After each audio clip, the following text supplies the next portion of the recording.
Today I took Coco to visit a painter. I would like to ask her to draw a parrot for me. Refer to this photo that I provided.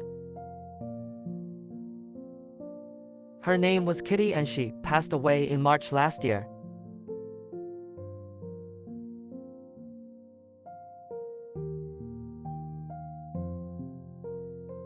She lived with us for 2 years. That evening she was playing on the perch when she suddenly fell down. The two legs struggled for a while and then died.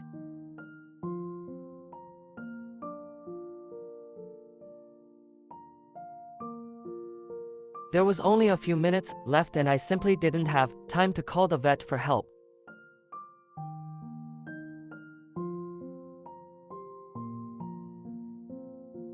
She died suddenly of heart disease. It has been exactly 1 year since she left me. She is the purple, lavender-colored lovebird. Her figure and expression are almost exactly the same as Coco's. The portrait has been completed.